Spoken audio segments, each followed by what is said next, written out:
안녕하세요. 저희 채널을 시청해주시고 구독해주셔서 감사합니다. 좋은 하루 되세요. 국방부는 한국형 경항공모함을 2022년에 설계 작업을 마치고 늦어도 2033년까지는 실전 배치할 계획입니다. 경항모의 규모에 관해 특별한 기준은 없으나 대체로 6만-10만 톤급 표준 항공모함보다 작은 규모의 항공모함을 일컫습니다. 국방부가 전력화하는 경항모는 3만 톤급의 함재기 20대를 탑재할 수 있습니다. F-35B 스텔스기 같은 수직이 착륙기를 함재기로 싣고 다니며 다양한 안보 위협에 신속히 대응하고 분쟁 예상 해역에서 도발을 억제하고 해상기동부대 지휘함 역할을 수행합니다. 한 척의 항공모함은 그 자체로 거대한 군사기지입니다. 해군이 항공모함 전력, 즉 항모전단을 보유하고 있다는 것은 해상 방위력을 넘어 국방력 내지 국력을 가늠하는 기준이 되기도 합니다. 통상 한 개 항모전단은 주축이 되는 항공모함 외에 다양한 형태의 호위 전력을 보유합니다. 미국의 표준 항모전단을 보면 한 개 항모전단에는 항공모함 한 척에 이지스 전투함 3에서 4척, 공격형 원자력 잠수함 2척, 군수지원함과 보급함 등 호위 전력이 함께 기동하는 엄청난 전력입니다. 이처럼 대규모 전력을 유지하기 위해서는 초기 건설 비용 이외에도 엄청난 재정 부담이 생깁니다. 세계에서 제대로 된 항모전단을 운영하는 나라가 미국과 영국, 프랑스 정도에 불과한 이유이기도 합니다. 따라서 항모전단 가성비에 관한 논란이 적지 않습니다. 탄도미사일, 무인공격기, 어뢰 등 정밀유도무기가 1000단을 달리는데 전쟁이 발발하면 가장 먼저 공격 표적이 될 항공모함을 그렇게 많은 돈을 들여 만들 필요가 있느냐는 지적입니다.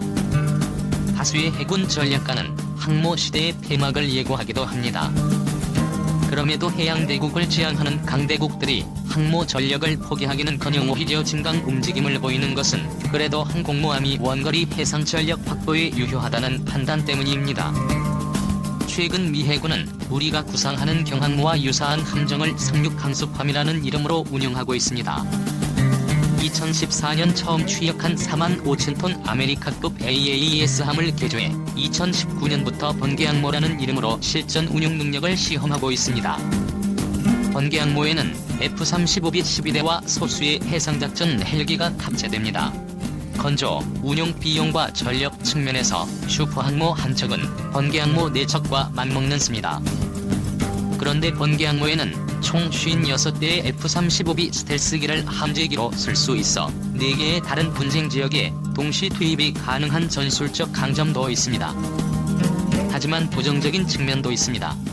경항모는 기민성, 타격의 지명성, 임무 수행의 다양성, 전투 지속성 측면에서도 상대적으로 취약하며 고출력 레이더 또는 레이저 보호와 같은 첨단 무기의 운용이 제한되기 때문에 항공모함에서 가장 중요한 생존성이 취약하다는 단점도 지적됩니다. 한중일 3국의 해양 주권, 제해권 확보는 매우 중요합니다. 우리나라는 중국과는 제주 남단 이어도에서, 일본과는 동해 북도에서 영유권 분쟁 중입니다. 이 어도는 군사적으로 현중일 방공식별 구역이 겹친 해역이기도 합니다. 이 어도는 최고봉이 수중 4.6m에 잠겨있어 국제법적으로는 암초에 불과하지만 해양주권 확보라는 측면에서 그 가치는 매우 큽니다. 우리나라는 2003년에 해양과학기지를 건설해 실효적 지배를 하고 있습니다. 여기에 이 어도 주변 제4강구는 엄청난 규모의 석유와 천연가스가 매장된 것으로 추정되고 풍부한 어류 자원이 형성돼 있습니다. 경제적 이유와 함께 우리나라 면적의 몇 배 규모의 해양 영토가 확대되는 것 역시 만만치 않은 효과입니다. 중국은 대만해 협은 물론 남중국해와 동중국해의 연안 대부분의 나라와 영유권 분쟁 중입니다. 일본 오키나와 서남쪽 410km, 중국 동남 해안에서 330km 거리에 위치한 센카쿠 열도를 두고는 대만까지 나서 서로 자기네 영토라고 주장합니다. 1년에도 몇 차례씩 군사적 충돌 상황까지 벌어집니다. 중국의 동중국 해역 항모 활동에 가장 민감한 나라는 물론 일본입니다. 일본은 센카쿠 열도에서 중국과 무력 충돌이 발생하다면 가장 가까운 곳인 오키나와에서 공군기가 출격해도 400km나 떨어진 거리입니다. 그 다음에 임적 기지인 규슈에서 출격하면 900km나 떨어져 있습니다. 중국군에게 그대로 당할 수밖에 없는 상황입니다. 중국이 세 번째로 7만 톤급 슈퍼항모 건조에 착수하자 일본이 이에 대한 대응으로 헬기 항모 2척을 2만 5천 톤급 경항모로 개조하는 사업에 즉각 착수해 2023년 실전 배치하기로 한 것도 이 때문입니다.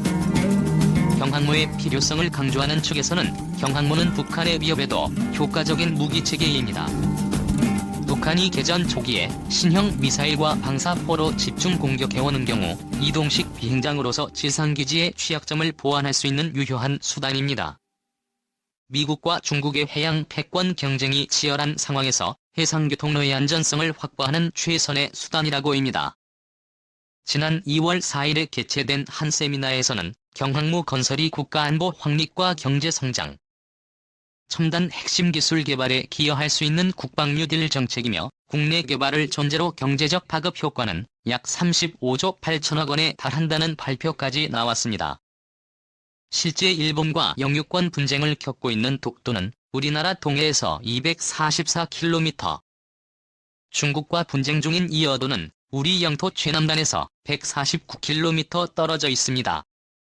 이 지역에서 군사적 충돌이 발생할 경우 공군의 주력 전투기로는 20에서 30분 정도밖에 채공할 수 없다는 점에서 F-15K나 F-35A보다 경항모가 훨씬 효과적입니다. 특히 중국과 일본의 영유권 분쟁이 극에 달해 있는 센카쿠 열도는 이 여도에서 그리 멀지 않습니다. 두 나라가 이 해역에서 항공모함으로 휘젓고 다닌다면 우리는 겨우 구축함 정도밖에 투입할 자원이 없게 됩니다. 또한 지상기지 기반의 전투기 비행장 건설 및 이용 시 이착륙 소음 문제와 자연 훼손 탓에 주민들이나 시민단체와 갈등이 끊이지 않는 상황이어서 새로운 비행장을 건설한다는 것도 쉽지 않습니다. 이런 점에서 이동식 비행장으로서의 경항모 필요성은 충분합니다. 안녕하세요. 저희 채널을 시청해주시고 구독해주셔서 감사합니다. 좋은 하루 되세요.